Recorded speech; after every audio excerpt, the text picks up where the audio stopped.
Welcome to the Nobody Guide to Life, where we provide tips and tools for personal growth, personal development, and your spiritual journey that you can use right now in your everyday life. I'm J.A. Plosker. You can always find out more at thenobodyguidetolife.com, and you can check out videos and find episodes on the Nobody Guide to Life YouTube channel. Thank you for joining us. Energy is a powerful thing. Really, really powerful. And I know for me, I hear people say that all the time. Everything has energy. Everything has energy. You know, get your energy up. Get your energy up. People are so into that. And there's even research now that suggests that our moods, our emotions carry that energy travels. I think that's just amazing to think about. What we think and what we do, it affects others. And that's pretty amazing. The moment we wake up, we're affecting the energy around us. Now, I want you to think about that for a second. Look, for me, when I look in the mirror, I know that I'm already thinking things about myself when I see myself. I'm saying things to myself. That's affecting me. When I go down to breakfast, there are people already there eating. What am I thinking about them? What are they doing? What are they thinking about me? When we get to work and we see our coworkers, what kind of mood are we in? Good mood, bad mood? What kind of mood are our coworkers in? You ever notice that, or you just kind of grunt a good morning and sit down? Things we think, things we say, it all has energy behind it. It all has emotion behind it.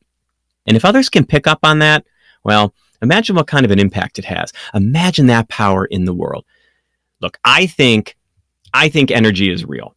I think it's powerful. And I think it really does promote powerful shifts inside of us and those around us. And that is why today I want to introduce someone to you, my wife, Melissa. Hi, everybody.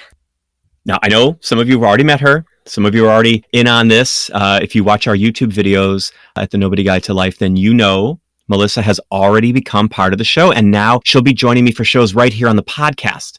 So, Melissa, I know, and you said it in one of our videos, that being in front of the camera and now behind this microphone is a little out of your comfort zone. How are you feeling about it now? I'm a little sweaty, but I'm feeling good. I think I've come to really embrace the fact that I can now fully participate in this community that you've built over the last 2 years. I mean, it's been amazing hearing all your guests and your interviews and people responding in our community to the things that you have to say. And I'm just thrilled to be able to talk about this stuff because, you know, with every show you do, the tips and tools somehow get integrated into our home and our lifestyle.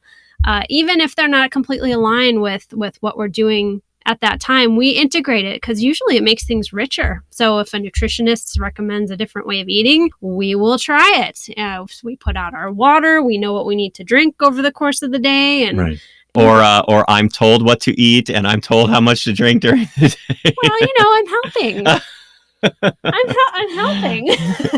I love your help. And, Melissa, you have been a part of this community since we started. Melissa was right there with the Nobody Bible. She helped lay it out. She helped edit it. She helped design that cover. She brought that book to life. Melissa has been here every step of the way with this podcast. We record it all over the house, right? Sometimes I'm recording in my office. Sometimes I'm recording where? In the closet. Yes, sometimes a few of my guests know that. But really, it is the best place to do it. It's the best room in the house. If you think about the acoustics of your closet, if you just pause for a moment, you will realize that it is the best room in the house to record a podcast. Although I have to admit, I have seen some houses on House Hunters that have very small closets. I don't think those would be... That's true. Okay. Yeah, that's true. All right. Well, back to the business of energy, I suppose. Yes. Everything we try to do around here is with this idea of energy in mind. Because I think Melissa and I we know now that we have a very, very, very active 3.5-year-old. Yes. We know that energy travels. We know that you can't hide anything from a kid. Nope. I had a friend say this to me once. He says, you could hide a sharp object in a mansion, and within 6 seconds, the kid will find it. Well, energy is the same way. If you think you're going to hide how you feel from a kid, let me urge you not to test that hypothesis. You have a better chance trying to eat cake without them finding out, which is hard, by the way, than you do concealing your energy and having them not mirror that right back to you. And I think since I started this whole Nobody thing a few years ago, it really has had a big shift in the way that both Melissa and I, as I said, view things and do things in our day. It's been a really important way of raising what we like to think about as awareness. I think that's really the key out there with energy is we can know in a theoretical way that energy travels and emotion travels, and that all sounds really great. But it's really being aware of that and watching it happen. I think that that's really what it's all about. I agree. We had this thing. It's usually a daily thing. My small child wakes up on the wrong side of the bed, sometimes on the floor, but just she gets up in a bad mood. She doesn't want to do anything. She's angry. She's frustrated. And sometimes that can cause me, I notice that I start to take that on. But I've been trying something different. The other day, I looked at her and I pictured in my mind her laughing hysterically because she's so funny when she completely loses it. She does have a great laugh. She gets the hiccups. It's so funny. Anyway, I held that in my mind and I started to project this energy of this love and joy, and she got it. She looked at me and she gave me a hug, and then she went right from my closet, found the one pair of high heels that I have. She calls them the shoes with the sticks. She put them on, started shuffling around the room, and changed both of us. We were both very happy then. She got ready for school. I got her there on time. It was pretty miraculous. And I started to realize the power that I have to change that. And I think since kids, of course, since they're so sensitive to energies, she just picked up on my energy right away. And maybe I was the one that caused the frustrated mood in the first place. I mean, we hadn't slept through the night. So maybe without me even realizing it, I was the reason that she was in a funk. Right. We don't know how we're affecting people in the world. We don't know really how the energy that we carry into any situation is affecting people. Look, I know, and these are future shows we'll do, but I know some of you out there know about the term empath. This idea of being able to pick up on people's energy. And, nobody ever really knows for sure what these things are all about. But Melissa and I really are very sensitive to energy. And I think all of us are. I don't really know if there's certain people in the world that are empaths or not. I think all of us at some level, that's like saying some televisions get a signal and some don't. If you have a television in your house that you got at a reliable store that didn't fall off the back of a truck, that TV is going to pick up a signal. Right. And I think people are the same way. And I think that's why this whole idea of energy traveling between people, I think that's why there's something to that, because I think all of us on some level do pick up on the energy of others. And I think that's a survival mechanism that we all have. I agree. And, science can say that it's a thing, but we know it's a thing. When I was working, now I'm working from home mostly, but when I was in an office, how about the computer problems? And I am in a very IT heavy field. So we had How lucky am I? Yeah, well, we had no shortage of computer issues. So you're doing something really important, you're coding something, and the computer does something unsavory. So of course you call the IT person, who are usually the most wonderful bunch of people, but they get a bad rap because when we call them, we're frustrated and we're upset. So when they get to the computer, they're going to get frustrated and upset too, because we are. And then I believe that computers are also completely capable of picking up on energy. That's not a matter of belief. That is also a scientific fact. Computers get angry. I believe that that's true. Yeah. So it's like a bad situation becomes infinitely worse because instead of one person being frustrated and a computer having a bad day, you've got three people, and yes, I am including the computer as a person here, who are now completely frustrated and things have gone chaotic. So that reflecting on those things and how I could have handled that stuff differently, maybe been more aware of how I was feeling, project a feeling of appreciation and compassion on this poor person who came to help me and is faced with this crazy issue. So I think back on that stuff, and moving forward, I'm plan on handling that a lot differently. I know for me, work was really an area when this all started for me, even before the Nobody things started up, a few years before that, it was really work situations where I really started to bring a lot of this home, literally. And I remember I was a college instructor for a lot of years. Many of you know, I taught comparative religion, I taught philosophy. And I remember I would come into a classroom and you just pick up on the mood of the room. Sometimes I would teach really early classes. Well, look, I don't know about you. I don't like getting up early. Yeah. I do it. I'm up very early, but I don't love it. And now imagine getting in your car, driving to a philosophy class for 8:30 in the morning. Well, I knew that walking into the room. So I would make a commitment to get up in front of that classroom. And even if I couldn't change the mood of my students just by telling them to change their mood, what I would do is I would get really passionate about what I was teaching. And I'm not lying. This is real life we're living here.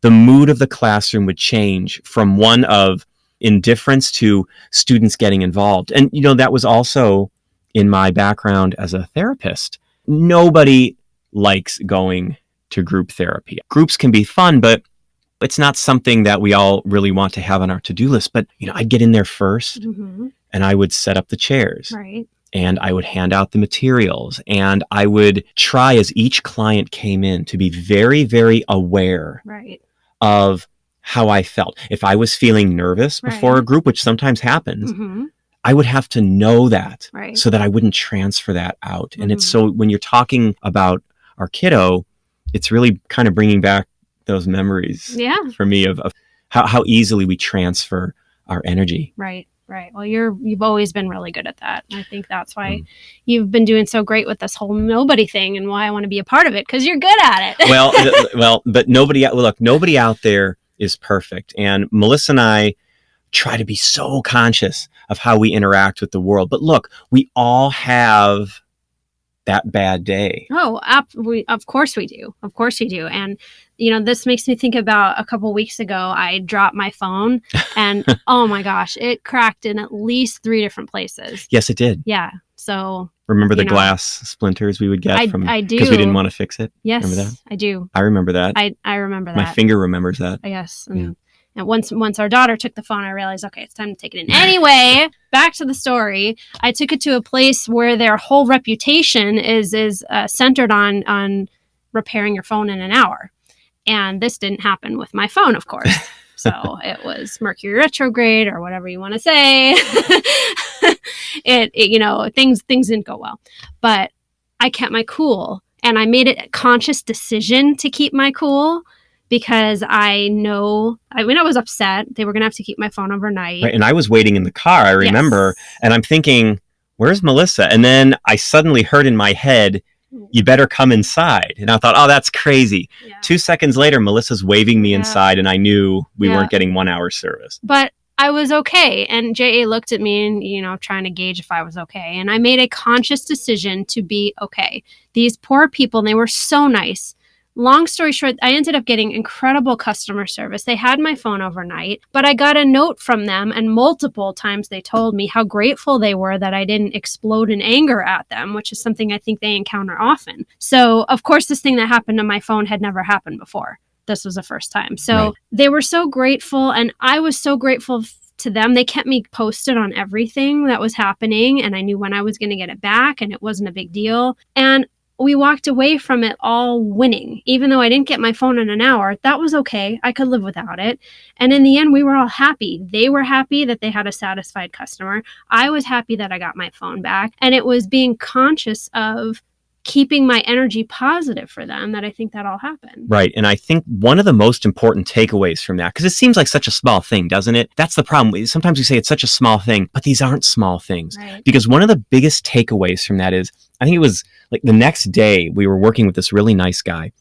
He sent Melissa a note, and it said like, I'm so glad it was you, or what did it? Yeah, they were grateful that this happened on my phone, because this would not have been, who knows what would have happened. I think typically they're used to getting very, very, I think they do great work, but I think when things go wrong, they're used to getting a real faceful. Right. So, well, these are things that we've been really thinking about lately. And it was really important. I really wanted Melissa's first show to be around this idea of energy, because it's so important to us. Right. It's so important to our lives. Now, we recently did a video over on YouTube about this very thing.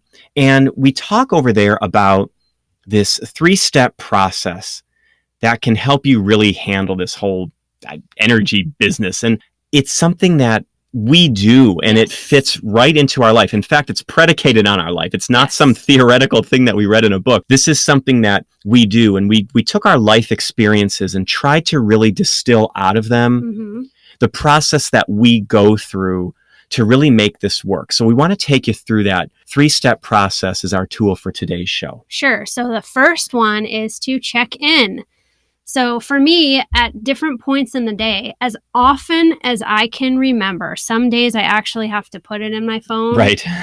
But as often as I can remember, I just check in. I try to see how I feel at each moment, because between running with the child and work, lots of stuff is always going on. So when I can check in at different times when I'm doing different things, am I happy? Am I feeling sad? Am I feeling overwhelmed? Am I feeling relaxed? Good and bad. I pay attention to all of it. And it's a very powerful snapshot of how I'm doing and the energy that I'm holding in totality. Whatever's mine, whatever's not mine, which leads us to the next thing. Right. And that takes us to this step, the second step of check it out. So in the check-in phase, sometimes what I'll do is sometimes I'll set a reminder in my phone. My phone will buzz me and I'm reminded to check in with myself. And I notice maybe that I'm feeling anxious, or I notice quite without my noticing at all that I'm feeling a little upset about something. So this step of check it out takes it one step further. And here's why. Once you get a sense of how you feel during the day, that check-in phase, that's why that's so important. Once you know how you feel, then you start investigating a little bit. You become like an energy detective. I don't know. Is that I like that. Is that a corny metaphor? I check in to see how I'm feeling, but then I check it out. Is my partner having a bad day? Sometimes. Is it really, what am I feeling? Is that really my upset that I'm feeling? Or is there somebody in my life that maybe I dealt with that day? Maybe I had a bad experience at a store or a restaurant and I brought that home with me. Mm-hmm. Maybe this one is big for me. I use rush hour traffic as an opportunity to work on personal and spiritual growth. You know that feeling that you get? I get it all the time. It's that tension when you see the traffic stop. It's a little bit of frustration. Now, that can put us in a bad mood. But one day I asked myself... You more than most people. Well, yes, it's very true. I started asking myself, do I really own all of this? It's just traffic. And I started to realize that maybe it's the people around me. Mm-hmm. Maybe it's their anxiety I'm picking up on. Maybe it's their anger I'm picking up on. Because why would I be angry? Right. I was just listening to a good song. Right. I was just really happy. And now there's a few lights worth of traffic and suddenly I'm angry. Right. That probably isn't coming from me. So what we do with check-in is we get that baseline of ourselves. Over days and weeks, we really get to know ourselves and our energy. And that makes the check it out step so much more powerful. Sure. No. Because once we know what colors we look good in, Yep. once we know what foods we like to eat, Yep. once we know how we like to feel, it gets a lot easier to understand maybe what isn't ours. Sure. And then the last step here is change it. Easy to say, easy for you to say, yes, right? Very, very, so easy. Yeah. So easy. This one's not as easy as setting a reminder in your phone. No. Although you could, but it's the hard part. But the fact is we have that power. I can choose to set the tone for my day and my daughter's day with laughter and love and joy. That doesn't always happen. This is one step that I will forever be practicing, but that's the key. It's practice it. So, as I said before, I keep an image in my mind. So if I notice that I'm not feeling great and I notice that some of the stuff is not mine and I want to change my energy, I'll hold that image that makes me feel good in my mind of my daughter laughing hysterically and getting the hiccups. Right. And then I will project that. I'll let that come through my features and my body and my expression and my emotions. And I always feel better when I do that. And I know that I'm raising my energy when I do that kind of thing. So picturing something that makes you feel so good and letting that just wave over you and flow through you out into the world. That's how I find it helps me to change my energy. Right. And I'm going to insert here step 3.5. Okay. It's change it, but don't give up if it doesn't change. Yes. This is where so many people are on board with check-in. Right. Okay. You could do that right now. You take a deep breath in. It's easy. You do it yourself. Yep. Right. You hold that breath for a moment. You let it out gently. What are you feeling in there? Everyone's on board with that. Sure. Check it out. We all love a little bit of detective work. Hey, I'm good with figuring out who's doing what in my day. That's fine. I'll blame other people for how I'm feeling. That's great. But it's change it. That's where so many people fall away. Because maybe we have a difficult person that we have a store that we go to, and there's always that person at the checkout. That's always the person we seem to end up in their line. We try to go through it with a good attitude. Right. And it doesn't always work. Right. So we just say, you know what, forget it. This doesn't work. So many times on the spiritual path, someone will try something once and it won't work. Right. And they'll say, this is crazy. This doesn't work. Look, don't fall into that trap. Right. I once had a teacher of ours once said to us, if you're doing the right thing for the wrong reason, keep doing it until the right reason finds you. And you know what? I think that a version of that works for energy too. If you shift your energy, even when you don't want to, even when it's really, really hard, even when the person in front of you is not somebody that you want to be positive for, keep doing it, because what's going to happen if you keep doing it? Yes. What are you going to develop? It's going to become a habit. You won't even have to think about it. That's right. And I can feel that starting to happen. So I think, obviously I'm not perfect at this in any way. Neither of us are. No. I'll just add that for Jay. Yes. But it is happening. It is getting easier. And just being aware of it is a huge part of it, but you have to be aware all the time. That's right. And we have noticed a profound shift. And I want to say that to you. It doesn't matter if anybody else believes that you're experiencing a change out of this. Right. Okay, I'm going to repeat that. It doesn't matter if anyone else believes that you're having a change out of this. The reason that this is so important is because at the end of the day, no matter how much money we make, no matter what we do for a living, no matter how many books we've written, no matter how many movies we act in, it doesn't matter. The only thing that's truly ours, that we truly own, is our energy. So it really doesn't matter at the deepest levels what other people think about you as you go through this process. As you check in, check it out, and make a commitment to change, that's deeply personal to you. That's something that is all your own. And that is, as we said at the beginning, a tremendous amount of power that you have. That's right. You change yourself, and then really, I know this is going to sound grand, but you change the world, because the energy that you put out into the world, like we said in the beginning, is so contagious and people absorb that. You don't know how many people you're able to touch by just being in that frame of mind and being conscious of your energy and how you move throughout your life. So change yourself, change the world. Hey, there you go. That's right. And don't be afraid. Don't be afraid of a little control here. Yeah. So many times we're told, oh, just let go with the flow. And that's really beautiful advice. And it's very helpful. But I think when the stakes are as high as changing the energy of the world, you know what? Maybe it's not such a bad thing to maintain a little bit of control here, because it's our well-being, the well-being of those we love, and the well-being of the world that's at stake. It's true. That's right. That's true. So, Melissa, are you ready to close out your first show? Ooh, I think so. All right. All right. Well, that brings us to the end of this episode of The Nobody Guide to Life. Thank you so much for listening. You can always check out more episodes at thenobodyguidetolife.com or on the Nobody Guide to Life YouTube channel. Reach out to us on Instagram at J.A. Plosker and at Melissa Plosker, or join the Facebook community, The Nobody Guide to Life, Simple Spirituality and Personal Growth. We would really love to hear from all of you on those platforms. If you liked what you heard on this episode, please consider sharing it with somebody you know. You never know who might be open to the message that resonated with you. Keep practicing and have a good week.